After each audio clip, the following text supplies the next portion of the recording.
समझता सुमन है औरों की नीयत समझती है कलियां। आशिक नीयत तो आशिक ही समझे संवारा करे जो हसीनों की गलियां।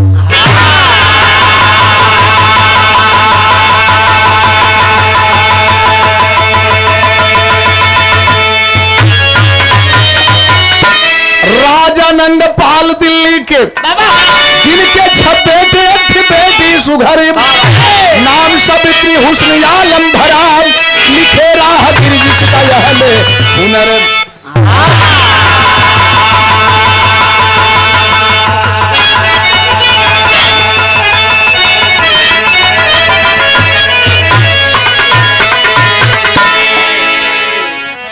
बहुत सुंदर बेटी है और अनंग पाल के और 6ठे बेटा पुछही के नाम बा। लेकिन बेटा तो अपने जगह पर हो, बेटी जब जवान भइल तो जवानी बड़ी बाउर होले हो भैया। दुबे गुरु जवानी बड़ी बाउर होले, चाहे आदमी कहो खे हम तो हरदम जवान नहीं मरदे है। अजमावे कहो खे तो बताइए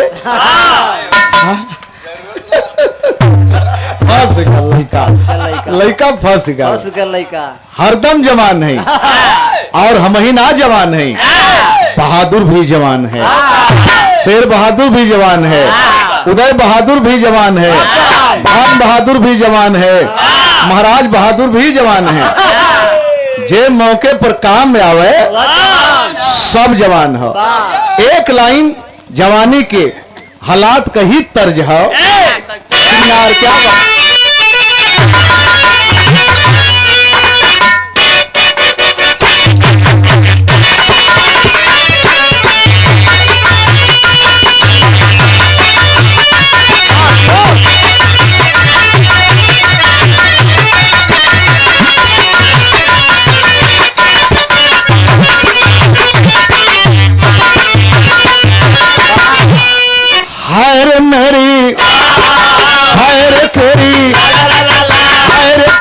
पायल करे हैं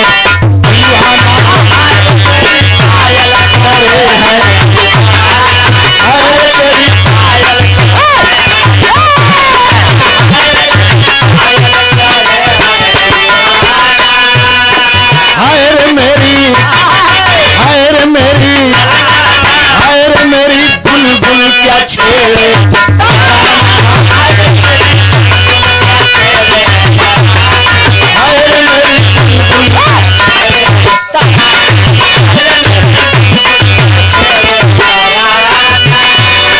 हल्का जवानी के जान।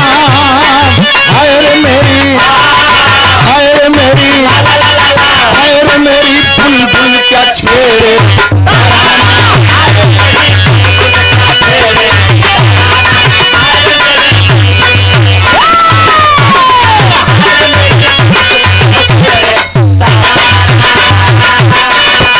ललंदर हमें तो लूट लिया मिलके हुस्न वालों ने, गोरे गोरे गालों ने, काले काले बालों ने।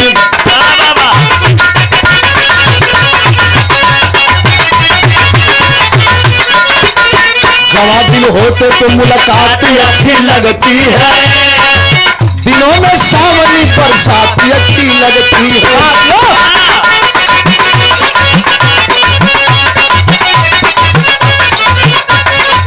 एक दिन सावित्री जब बाग घूमने आई, अचानक जिस्म से किसी के जाके टकराई।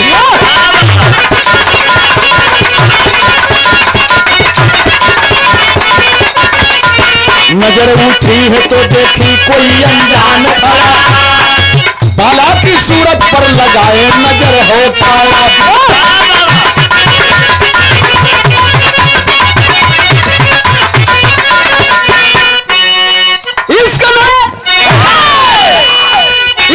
हुस्न का तो मामला चल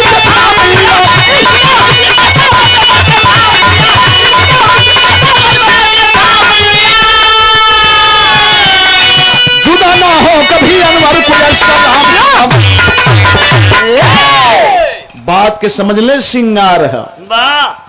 बगीचे में टहल रही है, कभी मंद गज से कभी तीव्र गज से। लेकिन मैंने बताया कि जवानी बड़ी बाउर होले। गोरू चौआ पस बच्ची केहू कभी आ गई तो पहचान दे देले। परखा वाले लोगों के परख लेलन। चल रही है कहीं, सोच रही है कहीं, तब तक एक अजनबी नौजवान आ गया। एक वृक्ष की टहनी पकड़ के खड़ा है। वो इसकी सुंदरता को गौर से देख रहा है। बड़ी सुंदर है, बड़ी चुलबुली चाल है, क्या इतरा करके तितलियों की तरह चल रही है। ये लड़की अपने आप में खोवल है। तब तक एकाएक जाकर के उससे टकरा गई।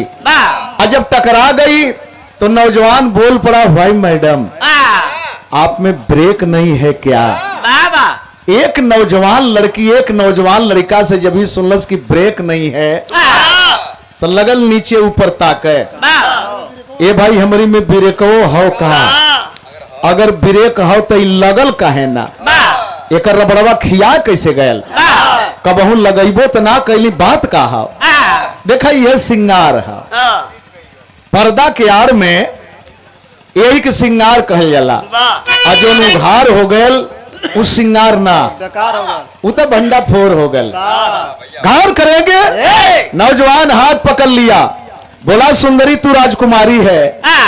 अगर केहू का बड़कपन सामने से कहल जा, दूठे दांत निकलल है, अगर ये कहल जा कि वाह कितना सुंदर लग रही हैं, लग रहा है कि बत्तीसी की तरह चमक रहा है, तो शायद ये सोचे कि पड़ जाई कि तनी से और दतवा बल्कि बहले निकल गए हो तो और निकल लगा। घार करेंगे ही। बहुत तारीफ किया, राजकुमारी हो, लेकिन मैं भी अवंत का जेके वो जन कहल जला, मैं वहां का राजकुमार हूं। जब नाम सुनलस तो शरीर में बिजली दौड़े लगल। पिताजी बराबर चर्चा किया करते हैं, आज संजोग है कि मुलाकात हो गई। घार करेंगे आए हैं, लेकिन ऐसे ना। एक दिन हम बारात लेके आई, आजा बजवाई, टोली में बैठा के दुल्हन बना के लेके चलम। अब तब तक पड़ाव पड़ गल, और पड़ाव का नतीजा निकला कि आती है जाती है मिलती है मिलाती है, वही में बतिये बिगड़ गई। रानी साहिबा को पता चल गया।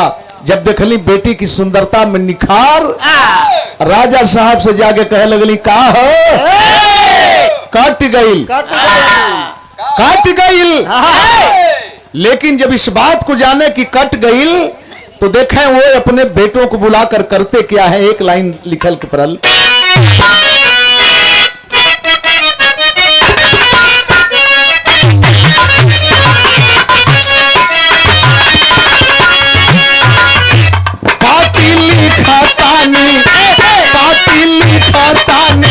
बतिया के तार जाना, एक के प्यार जाना हो। बतिया के तार जाना, एक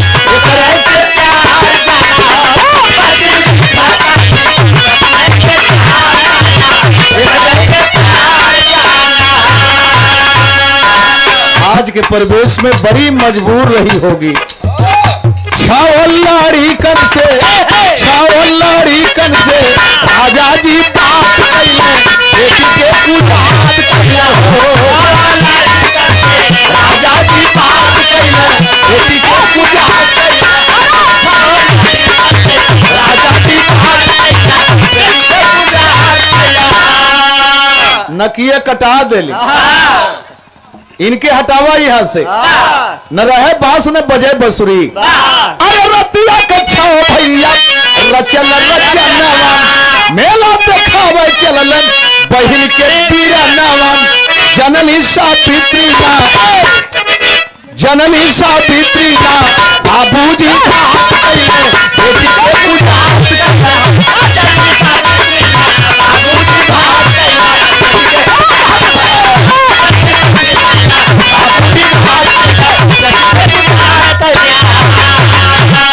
सम्मानित व्यक्ति अपने सम्मान पर जीने मरने वाले कह हटाओ। न रहे बांस न बजे बसुरी, न रहेगी न तो कलंक लगेगा। और देखें, एक बहाना बनाए मेला देखने का, और मेला देखने के बहाने अपने बहन को रथ पर लेकर के चल दिए। और जब रथ पर लेकर के चल दिए तो एक लाइन लिखे परल रजा कैसन,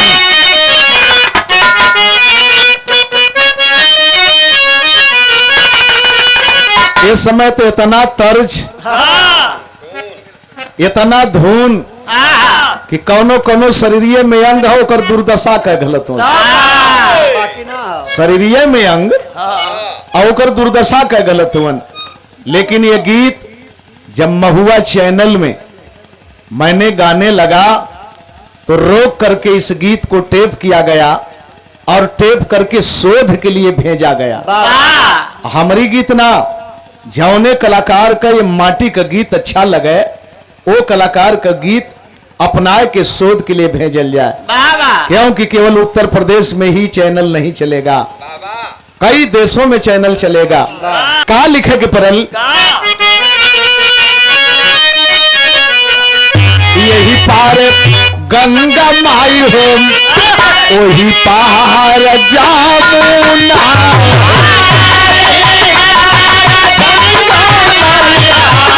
वही पार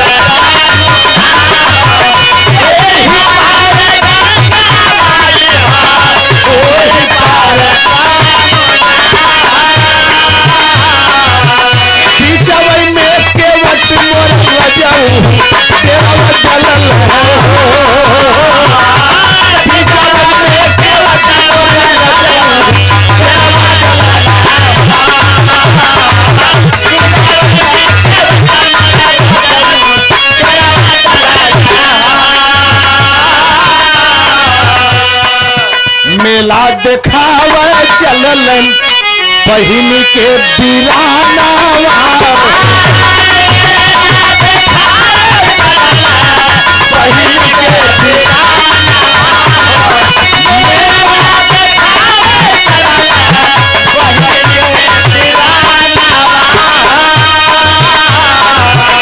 उबल हो सूरजवा रजनी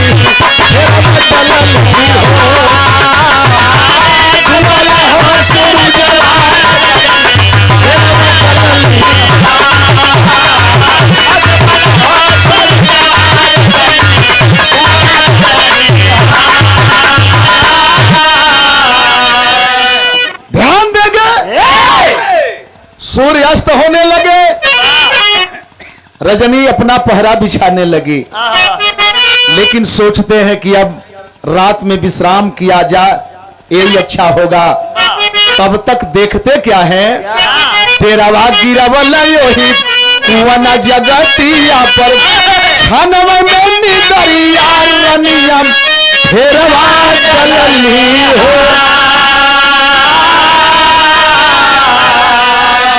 पड़ाव पड़ गया, पड़ाव पड़ गया। विश्राम करेंगे, रात में सुबह होगा तो प्रस्थान करेंगे। लेकिन पड़ाव पड़ते ही इतना सुंदर कुआं, पहले लोग चले तो लोग बतावे कि रास्ता में पोखरा खना दे, तालाब खना दे, कुआं खना दे, पुल बनवा दे। ध्यान देंगे आखिरकार किसने बनवाया, वो अपने जगह पर बात रही। लेकिन कुआं के जगत पर, फर्श पर पड़ाव पड़ गया। आराम करने की नीयत से बहन को गहरी नींद आ गई, और नींद में जब सांस लेने लगी तो भाई अपने कार्य को अंजाम देने चल दिए। कैले का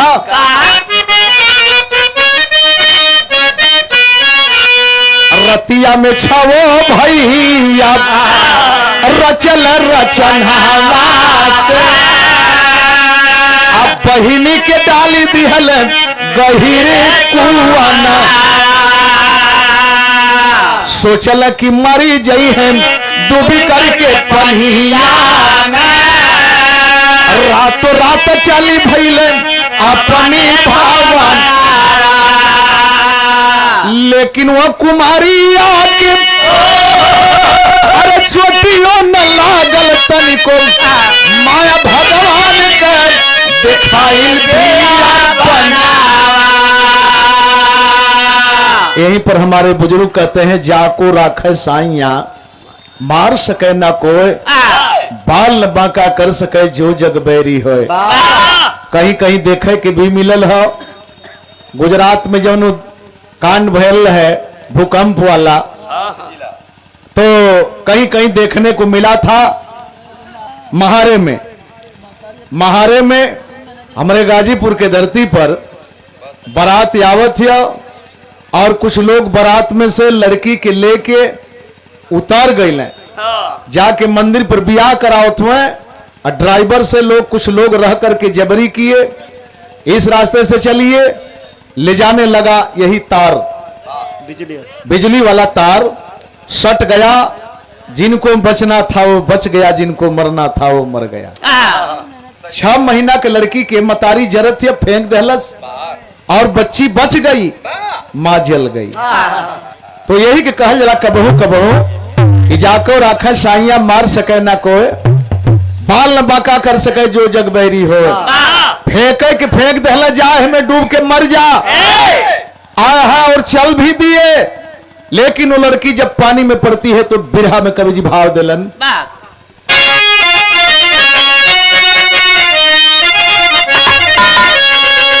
अरे लीला है जिसे किन्यारी त्रिभुवन में, लीला है जिसे किन्यारी त्रिभुवन में, रक्षक बने जहां में चक्र सुदर्शन धारी।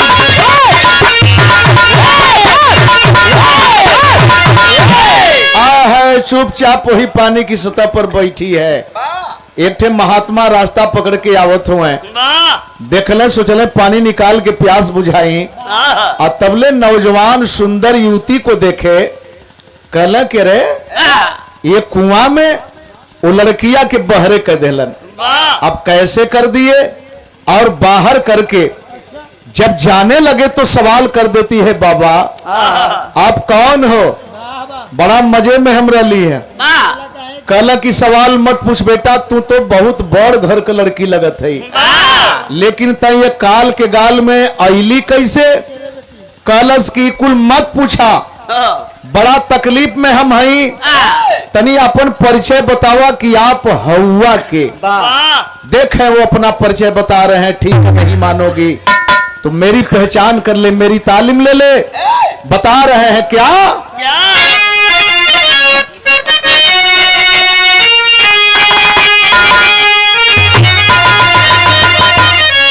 अरे बोले साधु बाबा दुख का खातम भइलिया,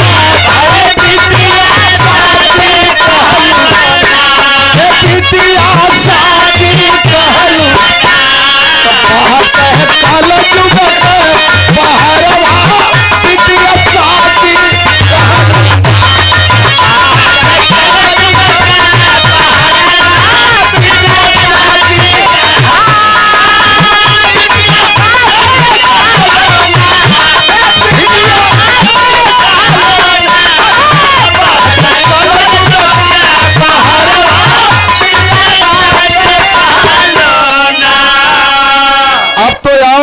सशंकित हो गई। ई कलजुग का बात कैसन कहत हुआ बाबा, कलम मत पूछ बेटी, आगे मत पूछ, कलश की बतावे की पड़ी। तो बता रहे हैं कैसे का बताई, कौन कैली करनामा, ये तने जाना हम तो परिकन बातिया सफाना, ये बिटिया साजी पापी भैया सारा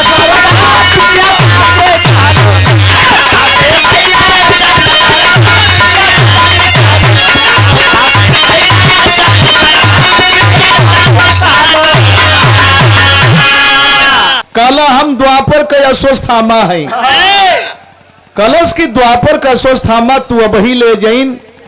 हाँ बेटी, तीनिया लोग तमन बचल गल, कुलगुरु कृपाचार्य, कृत वर्मा, अश्वस्थामा।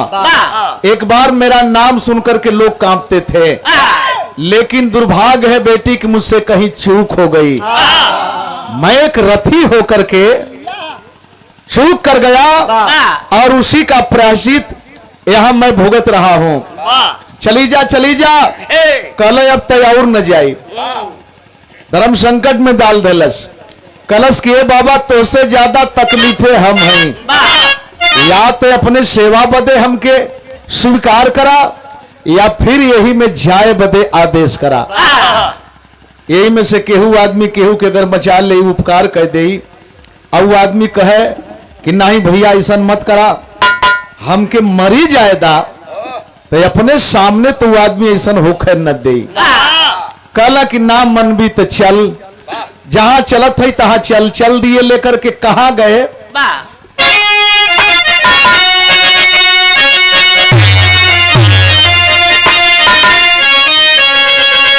अरे सावित्री का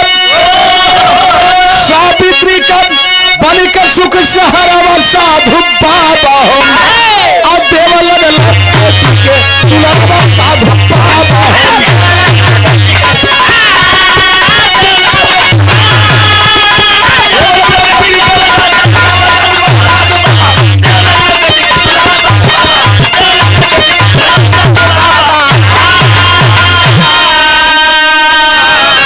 वही सावित्री तन से एक पुत्र बलशाली हो, धीरे धीरे 7 वर्ष का उम्र हो गई पाली हो। पालक का चेहरा साधु बाबा हो, सिखाए दे साधु बाबा।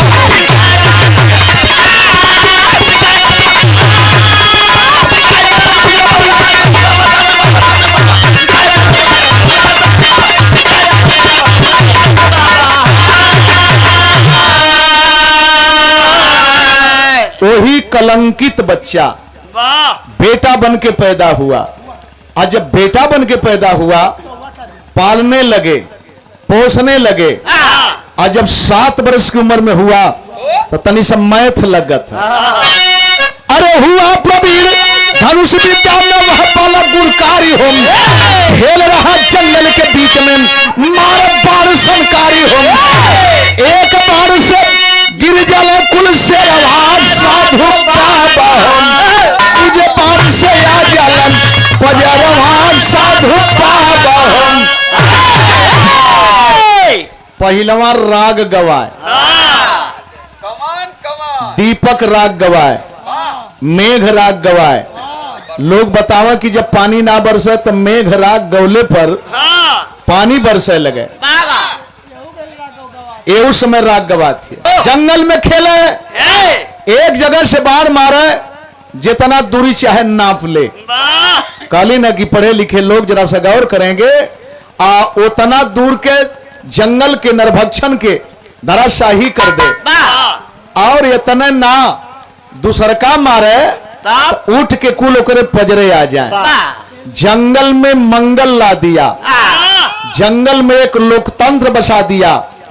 हमने अपने में लोकतंत्र ना बना पावत है, सलामत ना रख पावत है, और वो लड़का वो जंगल में हर पशु पक्षियों को एक दूसरे से मिलाने का काम किया। जौन आदमी कहला कि शेर बकरी दोनों एक घाट पानी पिए ले, यह मंगल है और यह लोकतंत्र है। उस लड़के ने अपना इतना बड़ा काम किया, लेकिन ये काम कितना दिन तक चल जरा सा गौर करेंगे, संजोग लगे जाता।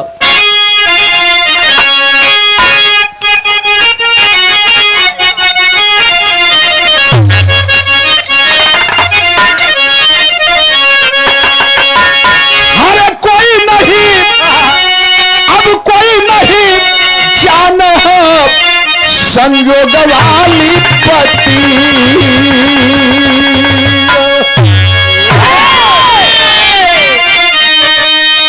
कब मिल गई है बिसुरल मीत कहवा,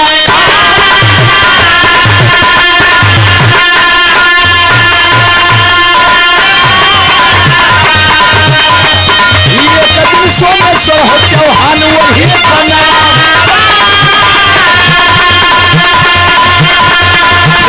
शिकार गई रही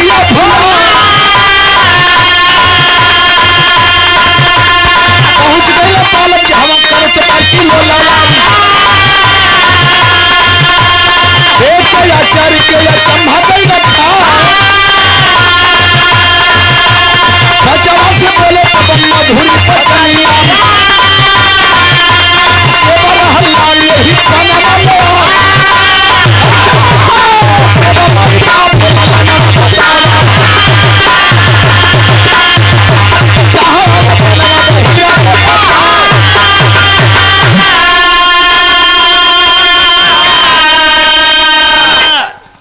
सोमेश्वर शिकार खेलते हुए उसी स्थान पर पहुंच गए। बड़ा दूर दूर तक आखेट करे जाए लोग। अगर आखेट करने नहीं गए होते तो गाजीपुर में महाहर धाम में श्रवण कुमार का हत्या राजा दशरथ ना करते। फैजाबाद से अयोध्या से चल के गए थे और वहीं पर पानी लेते समय मारे थे बाढ़, पीछे से मारे थे। बाढ़ पीठ में प्रवेश किया, छाती को पार किया, कमंडल को लक्ष्य किया और माई बाबू सरवंडी में वही कमरिए पर टंगायल हाय हाय करत मर गई। तो शिकार खेले बदे दूर दूर जाए। लड़का के हालात के देखले, जब जंगल में इस हालात को पोजीशन को देखे अवाक हो गए। ये मैं क्या देख रहा हूं। जब सबके सब चले गए तो नजदीक में गए, बोले बेटा अकेले हो या और कोई है? खलस के मनई बताई कि दिखा दें। कलश की दिखा दो बेटे। आगे आगे लड़का और पीछे से ही। और जब चल दिलन तो गया कहां पर?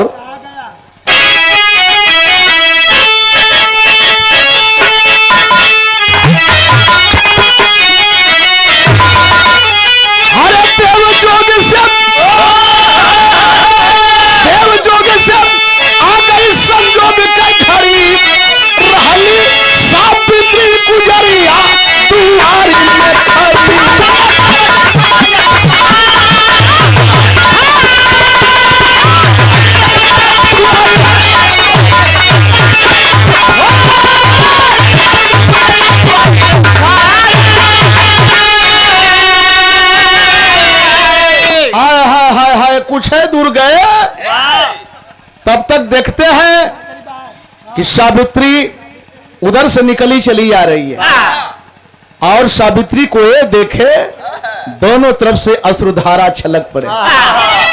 ये तो वही मेरी सावित्री है, वही मेरी महबूबा है जिसको मैंने फुलवारी में वादा दिया, वचन दिया और यहाँ आज मिली है। दोनों ओर एक ही सोच है। तबले महाराज जी आगल कला की बेटा तू ही है ना, इस बच्चे का बाप, आओ कलंक ही मिटा देता हूं। ब्याह का तरीका बहुत कुछ होला, ब्याह का तरीका बहुत कुछ होल। प्रमाण मिलल हमन के अपने वेद पुराण में। सतयुग में मनु शतरूपा का शादी दूसरे ढंग से, त्रेता में राम का शादी धनुष रखल गई है जे तोड़ी वही से सीता जी का बियाह हुई। तोड़े के राम तोड़ले बियाह भल चारों भाइयन का एक मड़वा में। खर्चा बच गया। हाँ, बड़ा समझदारी काम भयल।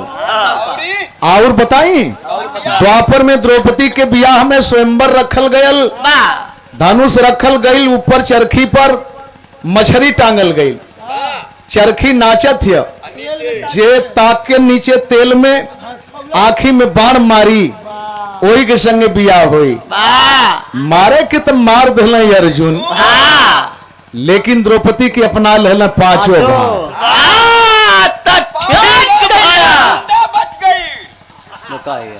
सुनला ना, 5 गो हीरो होंडा बच गई।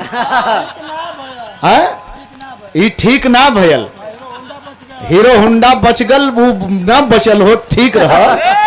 लेकिन जब कानून कायदा तो ही पास करत हुआ कि जे मारी उसे बियाह हुई, तो बियाह हो गल 5 जाने के। काकी माई कहली कि फल हो तो बांट के खा ला। तोहनो सो ऐसा काम कर सकत हुआ। हमारो 5 गो बितौता नहीं जा। अभी हमारी पर बतावत था, हम द्रौपदी हैं, ये द्रौपदा हैं। हाँ हाँ, ये अर्जुन हुआ है। बड़ावा लेबा, बड़ावा ढंग से आप बड़ावा ला है ना। हाँ हाँ, हाथ गोड़वा मत धर, बड़ावा ले। हाँ बड़वा धर। ये द्रौपदा हल्लाहावे में बहुत तेज है। है ये हमके अपनौले हो लोग, हम मेहरारू हो लोग मरद हम वाले।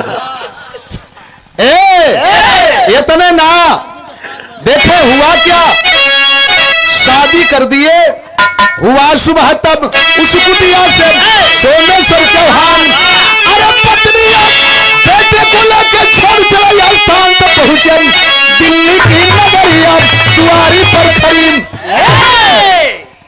अब लड़का के हाँ और बीबी के लेके दिल्ली गए और दिल्ली में कोई आक्रमण करके हाँ तहस नहस कर दिया है। उदास होकर रथ पर बैठे हैं, वाह लड़ाई के मैदान की तैयारी किए हैं। और तब तक बिटिया जाके प्रणाम करती है, बाबा। अब बाबा देखले कल बेटी तू जिंदा है? हाँ बाबा मैं जिंदा हूँ। आप कहाँ जा रहे हैं? कल की धर्म निभावे जात है, छत्री तो धर्म निभावे जात है, लेकिन बचब ना, वाह दुश्मन भारी है। कल जब पहले ही मर गईला तो लड़बा कौन ची? कलश की पहले हे ही लड़कवा के हाँ आदेश कह के देखा, कल के रे ई लड़का का कह सकत है बेटी? वाह कलश की अकर परख पहचान तो मैदान में हुई कि ये आदेश तब उस बच्चे को राजा अनंगपाल कि आदेश तब उस बच्चे को राजा अनंगपाल सोमेश्वर के साथ पहुंचे युद्ध क्षेत्र तत्काल तोड़लस दुश्मन का पजरिया दुआरी पर खड़ी। एक का बाण मरलस, एक का बाण मरलस बहुतेरे होके खदेड़े लगल।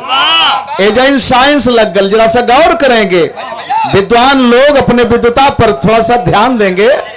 ये नंदलाल नहीं, आप ही ने लिखा है और आपने सजाने का काम किया है, सच्चाई को खोज करके सामने रखने का काम किया है।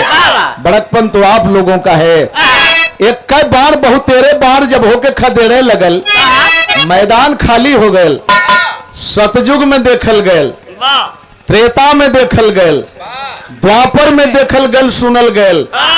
ई कलयुग में कहां से आ गल? वही में से ये भाई वापस आवत हुए, तब वो लड़कवा के परखत हुए, अब परख के नामकरण करत हुए। वापस आए तब जानन ये बालक ना भगवान वही बनन दिल्ली का राजा पृथ्वीराज चौहान के मारे शब्द भेद के तिरिया दुआरी पर